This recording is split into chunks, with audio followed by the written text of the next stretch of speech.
I'm so sorry. I just failed you, Tim. Hi, everybody. Tim Hughes here, CEO and co-founder of DLA Ignite. With me today, I've got Suki Fuller, and we're going to be talking about the importance of male allyship. Suki, just so you know, because we're recording this, well, we're going out live in December. She's rushed here from a Christmas lunch, and she just got in terms of the timing. Suki, where can people find you? Well, not eating Christmas lunch. But here on LinkedIn, but also I am now on Blue Sky. But I'm on Blue you know, Sky as well. I've not done anything with that profile. It doesn't even have a picture up. But here on LinkedIn is probably the best place. My website is absolute rubbish, which is sukifuller.com. You can look at it and you can critique it, but it's not been updated. But it will be 2025. It's a plan. Okay, and we've already had a comment from Robert Baker, who said he's looking forward to the session with the amazing Suki Fuller.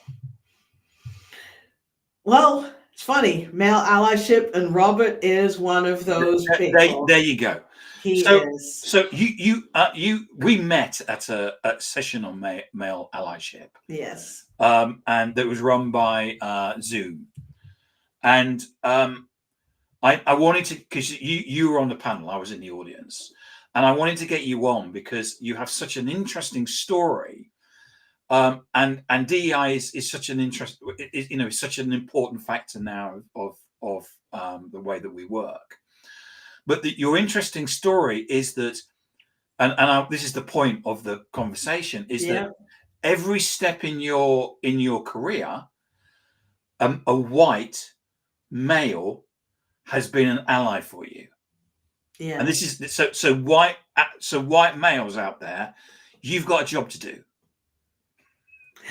You do, especially when you have a woman, and even if it, a black woman and just a woman, period, working in male dominated spaces.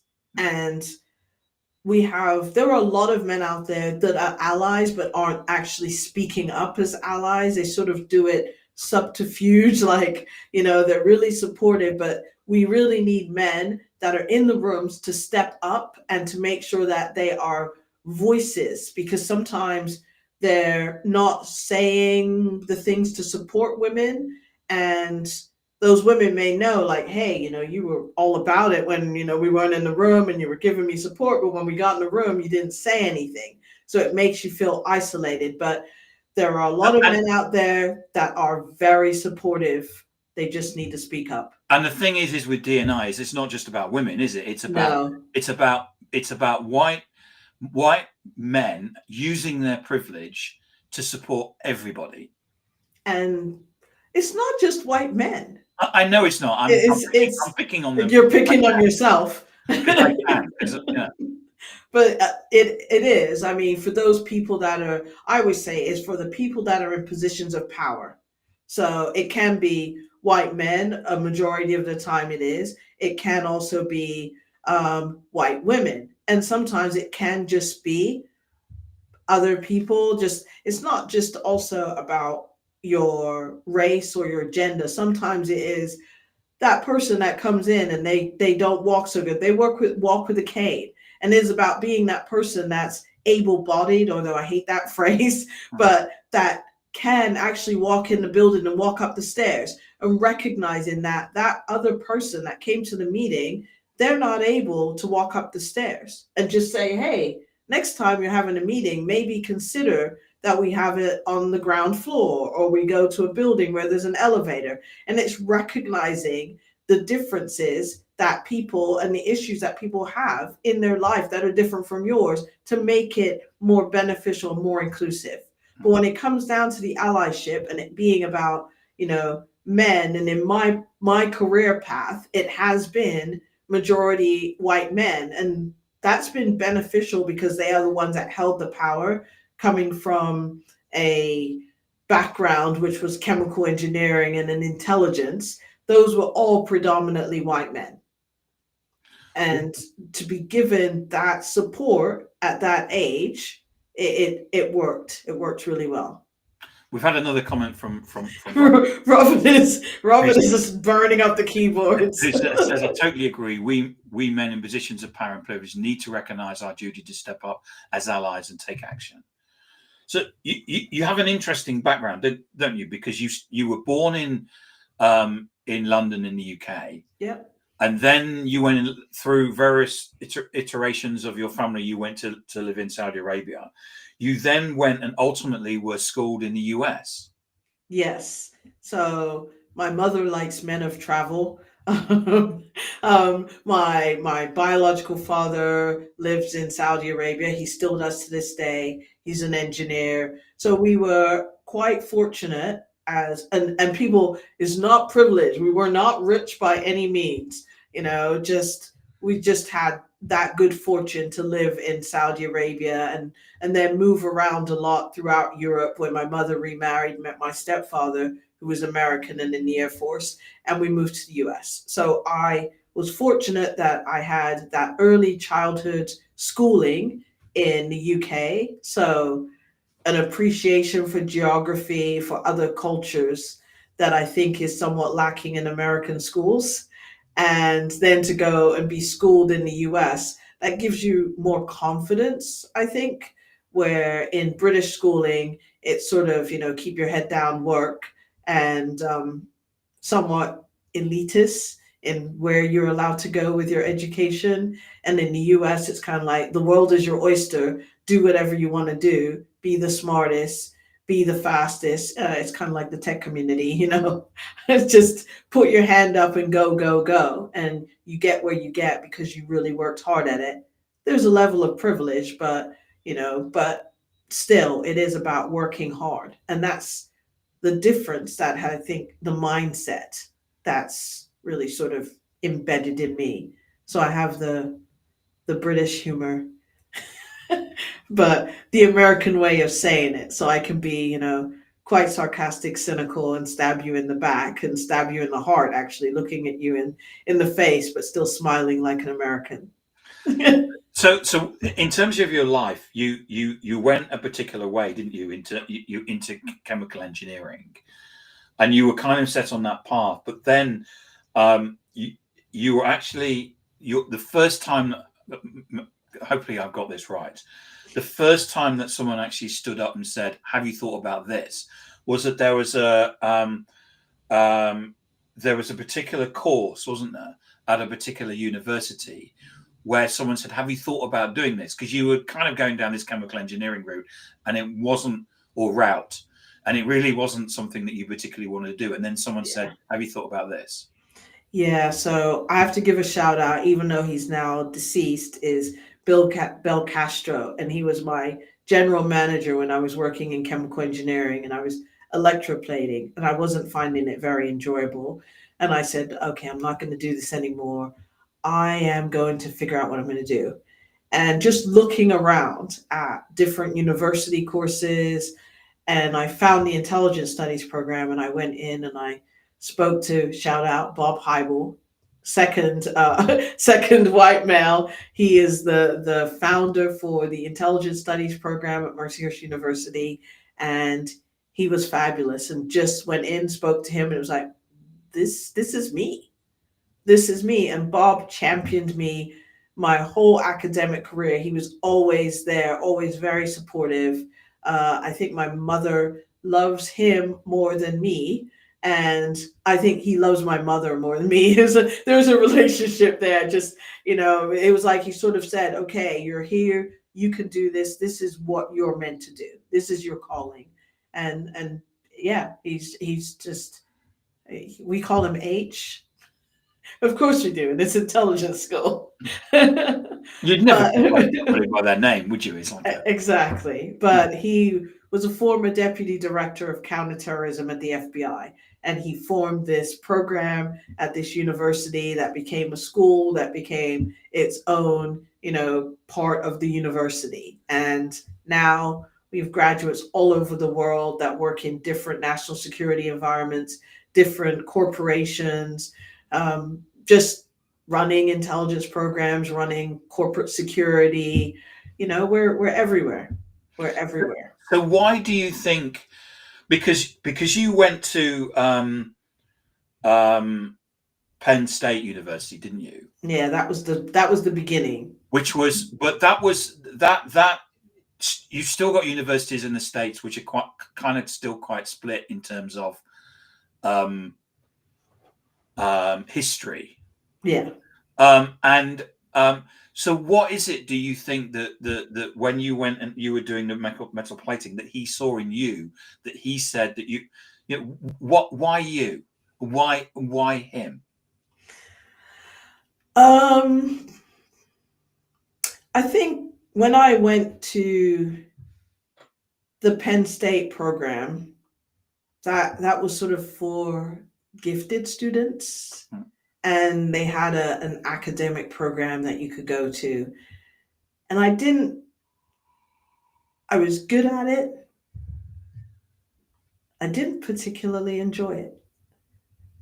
But I think and Jim Bel Castro, he knew that I wasn't really particularly happy being in that electroplating. He championed me. He was very supportive, like, you're really good at this. I was the only female in a company that was 125 years old or something ridiculous. Working in the lab, I was the first female. I was definitely the first Black person. And working in their lab as an electroplater, and I'm working on aerospace parts, I'm working on Harley Davidson, automotive, all these great, wonderful things. But he knew I wasn't happy. And then when I started looking around, I told him what I had found, and he said, yeah, that's definitely you. And it's because looking back at my childhood, it mirrored and married all the things that I really enjoyed. When I was a kid, I wanted to be Indiana Jones. I wanted to be James Bond, M and Q and Poirot. So it was all the things that I enjoyed, all in one particular field. And then when I went and spoke to Bob Hybel, H, it was hands down like, this is what I'm supposed to do. And I had the curiosity, the insatiable curiosity is one of the things as an intelligence analyst that you need. You want that thirst for knowledge. You just want to know. You want to know, and you like learning. You like learning and getting different pieces of information, and you love putting together those puzzles. But you also like the history, and that's what really I think really stood out when I was talking to those individuals about what I wanted to do and where I wanted to go. And then I have to give another shout out to Chris Wheaton, who was one of my professors while I was at Mercyhurst University. And he was really one of those people that also pushed me further. And that was with him. I was working on projects that were working in national security. We're doing real time, real life projects as we're also studying. So the program is practical application as well as theory. And that's what's really, really terrific is that Chris Wheaton, he made you he used to have some wicked, wicked, like, okay, we're going to pretend you're doing a national security briefing and you get to go home, but he calls you at 3 o'clock in the morning and you have to rush to campus, be dressed, and do a briefing. That was while you're in university, and you're just like, okay. But it trained you. It trained you for being an intelligence analyst in the real world. And he was supportive in the fact that I'm in this program. And come to find out, I was the first Black female graduate of the program. I did not know that. I didn't know that until I left university and went and collected an alumni award. And I was, what? I'm the first person? That was really weird. So we've had two comments. One, which is from Eq Kant, which says, "Awesome." Ikua, I know her. And this is also comes in from your feed, which is unfortunately the person hasn't given permission for LinkedIn to share their name, but it's LinkedIn user. We can go back and see who that is unless they put their name forward. Question for you. So what does male allyship mean to you, and how important has it been for you? So for me, male allyship is somebody who is willing to, one, share their time, share their network, share their, I guess you could say, privilege or power in order to support, to champion, and to really, I don't say, I'm trying to think of a word to say, just sort of represent you when you're not in the room. It's that thing where if you have somebody that's always supporting you when you're not in the room, then you know that that's true allyship because they are willing to stand up and say, I support this individual. I think they're good at what they do. They know what they're doing. They have, business acumen. They are intelligent. They are well versed in the topic. If they're willing to do that and stand up and do that when you're not in the room, and basically also put their reputation on the line in support of you, that's true allyship. If you're willing to do that in a private room where you are amongst your peers and that person's not in the room, that's true allyship.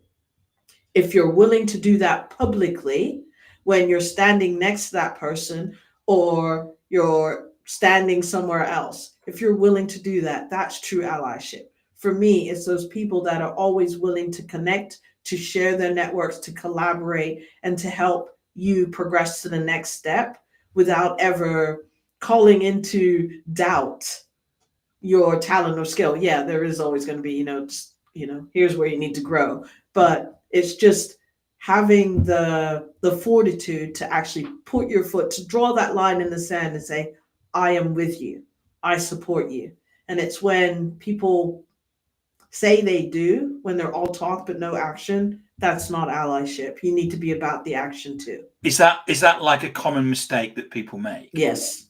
Right. Yes, there are a lot of wordsmiths out there that say, I support women, I'm an ally. And then when you actually say, well, who have you introduced in your network? Why is your network still very male? Why is it that when people, even if you look at LinkedIn, oh, I support females, I support women. But then when you go and you look at all their connections, it's like 85% men or even higher, 90% men.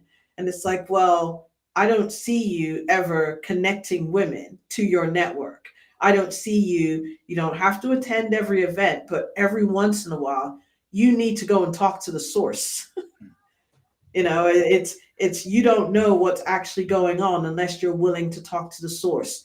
I always tell the women in the TLA Women in Tech Network and all the women in tech networks that I belong to, the Black Women in Tech Network, I always tell them being a woman is not a career.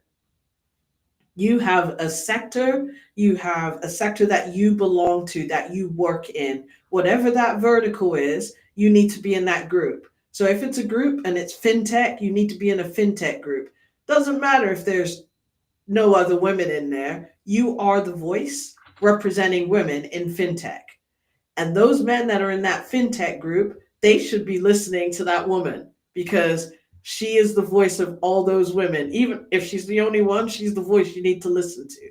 But at the same time, those men in those fintech groups need to come sometimes to the women in tech networks because even though it's not going to be all about fintech, it's going to include all the topics that you need to be aware of that are affecting women. You need to go to those events where it's inclusionary about people that have disabilities. You need to go because you need to be aware of the issues that all those people are having because we are not just one thing.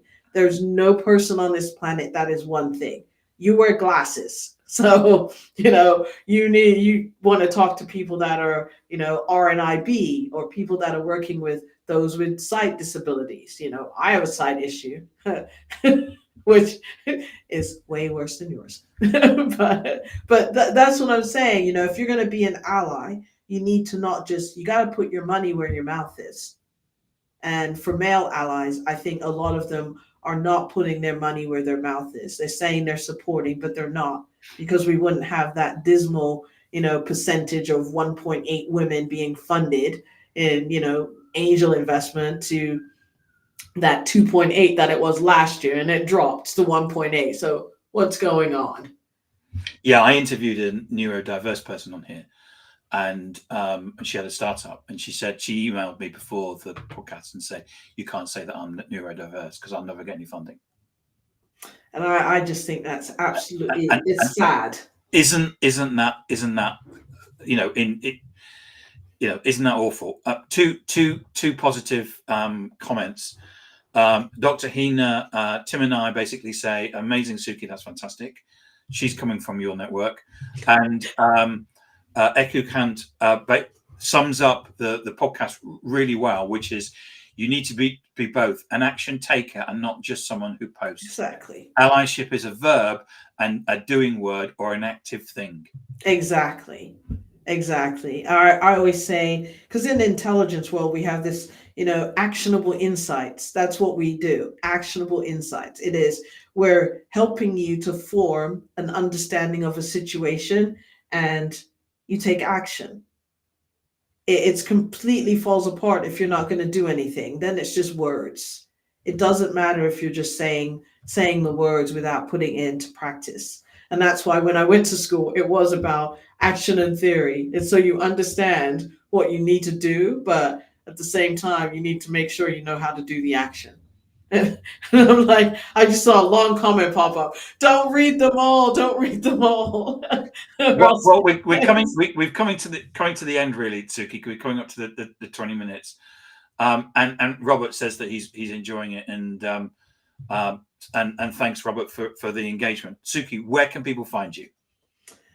Find me right here on LinkedIn. I always tell people, please put some comment when you send that connection request, because yes, we do all get a lot of them and you're never quite sure. So at least just say, hey, you saw me on Tim's, live or something. Just at least put a comment in there. Yep. That way I'm not thinking, okay, you're a bot, and that just saves time. But that is the best place to find me. And there's also SukiFuller.com, which is a website that actually is, she's very modest about it, but I actually like the website. And it hasn't been updated in years. Even though she's going to be doing it up soon, but you can also find her at Suki.com, SukiFuller.com. Yep, that's good. And thank you very much for having me on, Tim, and letting me spew. That's okay. It's been fantastic. It's about getting we need to get the point across, and I think that we've done that. Yeah, and I have to give her a shout out. I didn't mention Russ Shaw, who is the founder of TLA, Tech London Advocates, and Global Tech Advocates. He has been a great ally for the Women in Tech networks. A lot of women that work within the tech industry. I think everybody knows who Russ is. So he's been a great ally throughout my journey within the tech sector and helping startups and helping female founders. But yeah, thank you so much. To give him that shout.